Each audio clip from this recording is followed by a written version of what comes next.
친애하는 국민 여러분, 이 자리에 참석하신 내외 귀빈 여러분, 오늘 본인은 대한민국 제10대 대통령으로 취임함에 즈음하여 먼저 본인을 대통령으로 선출하여 주신 통일주체 국민회의 대의원 여러분과 국민 여러분에게 깊은 사의를 표하고자 합니다.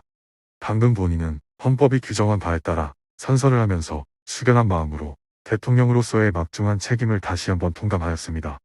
돌이켜보면 지난 10월 26일 고 박정희 대통령 각하에 돌연한 서거 후 우리 정부와 국민은 경악과 충격과 애도 속에서도 국장을 엄수하고 그 뒤에 사태들에 냉철하게 대처하여 안정과 질서를 유지하여 왔습니다. 우리 군은 철통 같은 전후방 방위태세를 유지하였으며 미국 정부는 신속한 외교적, 군사적 조치를 취하여 대한방위 공약의 확고함을 명백히 하였습니다. 이 같은 과정을 통하여 우리는 그간 땀 흘려 쌓아올린 국방의 토대와 국민적 성숙을 내오에 과시하였습니다. 그리하여 안정을 바라는 대다수 국민의 염원을 바탕으로 사실상의 국민적 합의가 이루어지고 지난 12월 6일 합헌적 절차에 의거하여 대통령을 선출하였던 것입니다. 그러나 작금의 국내 정세의 추이와 더불어 우리나라를 위유한 주변 정세와 국제 환경의 험난한 현실에는 완화나 호전의 징후는 보이지 않고 오히려 갖가지의 어려움이 더하고 있습니다. 이것이 12.6 사태 후 계속되고 있는 대내의 문제들과 상승작용을 하게 됨으로써 당면한 국가적 난국의 심각성을 조성하고 있습니다. 세계 도처에서 대립과 분쟁이 거듭되는 가운데 국제정치 전반에 걸쳐 격동과 혼미가 야기되고 있으며 군사적 충돌의 위험성마저 엿보이고 있습니다. 그렇지 않아도 침체를 면하지 못하고 있는 세계 경제는 각국마다 자국의 권위 공후를 위한 치열한 경쟁 속에서 국제정치면의 불안을 반영하여 앞으로의 전망을 더욱 불투명하게 하고 있습니다.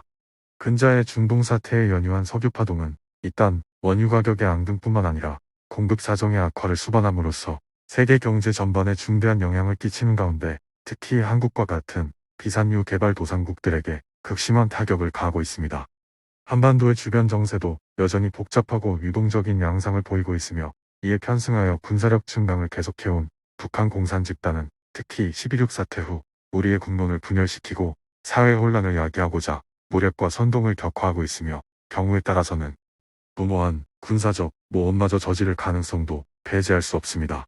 따라서 본인은 국민 여러분에게 우리나라는 비상시국에 처해 있다는 점을 분명히 말씀드리지 않을 수 없습니다.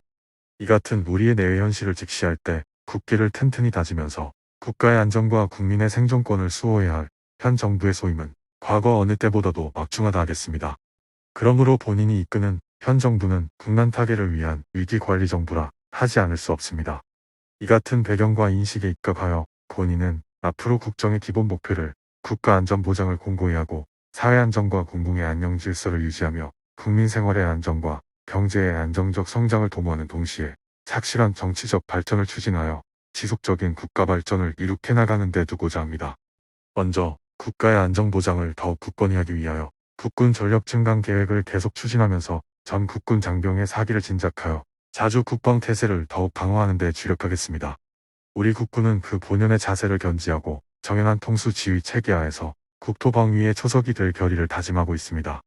이와 함께 안보, 경제, 문화, 사회 등 각 분야에 걸쳐 한미 간의 우호협력 관계를 더욱 증진하고 양국 간의 상호방위 협력 체제를 공고히 하며 한미연합군사령부의 효율적인 운영 등에 힘쓸 것입니다. 대일 관계에 있어서는 한일 간의 우호 협력 관계가 동북아시아의 평화와 안정에 기여하다는 공동의 인식하에 양국 간의 선린 협력 관계를 증진시키고자 합니다. 또한 정부는 여타 우방들과도 기존 우호 협력 관계를 강화해 나가는 한편 평화적 통일의 기반을 확대하기 위하여 우리의 이념과 체질을 달리하는 나라들에 대한 문호 개방 정책을 촉진해 나갈 것입니다. 비동맹 제국과의 실질적인 협력 관계도 증진하여 국제사회에서 우리의 지지 기반을 확대해 나갈 것입니다. 한편 한반도의 긴장 완화와 평화 정착을 위한 우리 측의 정책 기조에는 아무런 변화가 없으며 앞으로도 이를 위한 노력을 계속할 것입니다. 따라서 본인은 7사 남북 공동성명에 의한 남북조절위원회의 재개와 남북 적십자 회담의 재개, 남북 간의 경제 및 기술 교류를 위한 관계 강요 회담의 개최, 남북 간의 책임 있는 당국 간 회담, 그리고 남북한 및 미국의 3당 국회의 개최 등 우리 측의 일련의 대화제의는 지금도 유효하다는 것을 명백히 하면서 북한 측이 이상의 어느 방식의 대화이든 간에 조속히 응해올 것을 거듭 촉구하는 바입니다. 국민 여러분, 국가의 안전보장을 굳건히 하기 위한 대내외적인 노력이 아무리 강화된다 하더라도 우리 내부의 대립과 분열이 파생되어 무질서와 혼란이 조성된다면 국가 방위 능력을 저상시키게 될 뿐만 아니라 북한 공산 집단에 오판을 낳게 하여 그들의 대남 도발을 자초하는 결과가 될지도 모른다는 것을 한시도 잊어서는 안 될 것입니다. 정부는 국민의 이해와 협조를 얻어 국법 질서 유지와 공공의 안녕 확보 등 사회 안정 기반을 다지는 데 최선의 노력을 기울일 것입니다. 국민 여러분, 지금 우리가 당면한 어려움 중에서도 세계적인 경제난이야말로 가장 심각한 시련이라고 하지 않을 수 없습니다. 이미 언급한 바 국제 경제의 혼미와 침체는 앞으로 각국의 경제에 대하여 공통적으로 물가고와 저성장, 교역의 부진과 실업 증대 등의 현상을 심화할 것이 예측되며 개방체제인 우리나라의 경제도 이에 예외일 수는 없습니다. 이 같은 국제 경제의 여건은 내년도 우리나라 경제에 큰 어려움을 주게 될 것이며 예컨대 원자재 가격의 앙등 등으로 인한 수출 신장세의 둔화, 성장률의 저하, 그리고 고육면의 문제 등을 가져오게 될 것입니다. 특히 우리 경제는 거듭되는 석유 가격의 앙등으로 추가적 부담이 가중되어 국제 수지의 불균형이 더욱 확대될 것이 우려됩니다. 최근의 원유 가격의 동향으로 보아 내년도 원유 확보에 따른 추가적인 부담이 30억 불에 달할 경우마저 상정되고 있습니다. 환원하면 이는 우리 국민의 소득이 그만큼 삭감당함을 뜻하며 국민 생활에 큰 어려움을 안겨주는 것이라 하겠습니다. 이에 대처하여 정부는 외부의 충격을 가능한 한 완화, 흡수하여 우리 경제의 안정화를 도모하고 국민 생활의 안정을 이룩하는데 최대의 노력을 경주할 것입니다. 또한 에너지를 비롯한 각종 자원의 효율적인 사용을 위하여 기술 및 과학의 진흥에 힘쓰면서 범국민적인 에너지 절약 운동을 전개해야 하겠습니다. 그러나 솔직히 말하여 정부의 힘만으로는 이 같은 난국을 타개하고 우리 경제의 안정적 성장을 이룩하기 어려운 실정입니다. 정부와 국민 전체, 그리고 근로자와 기업인이 각기 참고 견디며 근검 전략하는 가운데 혼연일체가 되어 이 어려운 과제를 해결해 나가야만 하겠습니다.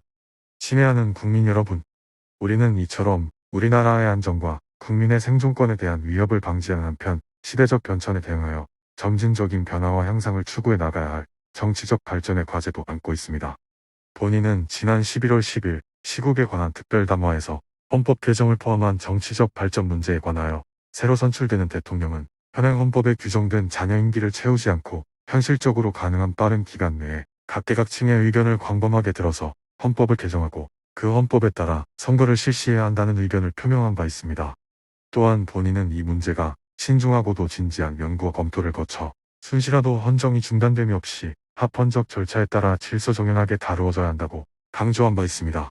이 같은 본인의 소신에는 현재도 아무런 변화가 없다는 것을 우선 이 기회에 명백히 하고자 합니다. 정치적 발전 문제에 있어서 중요한 전제는 지금의 국가적 현실을 우리 역사의 흐름 속에서 옳게 파악하고 이러한 인식에 입각하여 영속성을 지닌 우리의 미래를 응이주도하게 설계해야 되겠다는 것입니다. 거듭 말씀드리면 정치적 발전을 기함에 있어서는 당면한 위기의 실상을 바로 보고 안정과 질서를 바라는 국민의 기대에 부응하는 한편 국가의 장래를 길게 내다보면서 신중하고 착실하게 추진해 나가야 한다는 것입니다. 8.15 해방 이후 우리의 헌정사를 잠깐 회고해 보건대 국민 여러분이 잘 아시는 바와 같이 여러 차례에 걸쳐 여러 가지 형태의 헌법을 제정 또는 개정하여 시행해 왔습니다. 1952년 7월에는 1948년에 제정된 헌법에 따른 대통령 간선제를 직선제로 바꾸었으며 4.19 후 1960년 6월에는 내각 책임제 헌법이 채택된 바 있습니다. 이때 개정된 헌법은 당시의 정치적, 사회적 불안도 있었고 우리의 적응 능력도 미흡하여 이 제도의 기능이 충분히 발휘되지 못함으로써 전국의 불안정과 혼란이 거듭되고 1년도 못 가서 결국 헌정의 중단을 초래하고 말았던 것입니다.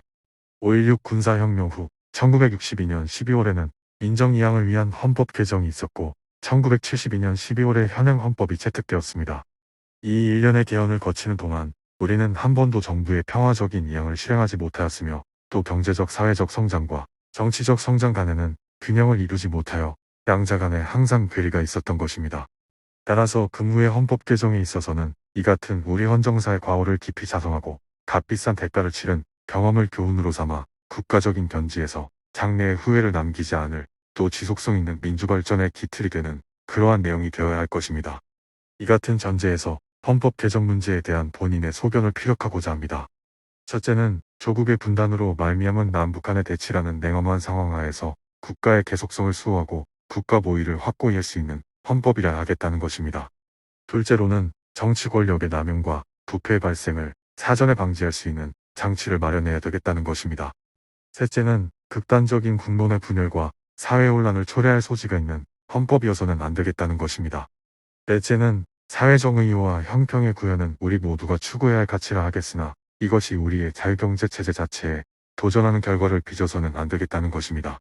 기회균등의 원칙하에 개인의 창의와 노력을 존중하여 사회적 활력을 고무하는 것이 우리가 지향하는 바 자유롭고 번영된 사회이기 때문입니다. 한편 본인은 헌법 개정 절차에 관하여도 이것이 어떤 정당이나 단체 등의 범주 안에서만 처리될 수 있다고는 생각하지 않으며 또 어떤 이해관계자들 간의 편의적인 타협의 산물이 되어서도 바람직하지 못하다고 믿습니다. 현재 국회를 위시하여 각계각층에서 헌법 문제에 관한 논의와 연구가 진행되고 있는 것으로 알고 있습니다만 훌륭한 구상과 방안이 나오기를 기대하여 마지 않습니다. 국가의 최고기본법을 제정함에 있어서 본인은 중대한 책임을 지고 있기 때문에 이미 천명한 바와 같이 정부로서도 앞으로 전국의 각계각층의 의견을 광범위하게 들어가면서 적절한 시기에 구체적인 연구와 검토를 시작할 것입니다. 당면한 난국의 수습과 헌법 문제의 중요성 등 재반 사정을 고려할 때 본인으로서는 앞으로 특별한 사정이 없는 한 1년 정도면 국민의 대다수가 찬동할 수 있는 내용이 담긴 헌법을 마련할 수 있을 것으로 생각하며 이어서 이에 수반되는 필요한 재반 조치를 착실하게 취해서 가급적 빠른 시일 안에 공명정대한 선거를 실시할 수 있게 되기를 바라고 있습니다. 여기서 한 가지 부언하고 싶은 것은 현행 헌법의 시행에 있어 시대적 변천과 국민적 여망에 부응하는 운용의 필요성이 있다고 믿고 있으며 적어도 본인은 앞으로 이러한 자세로 임할 방침임을 밝혀두고자 합니다.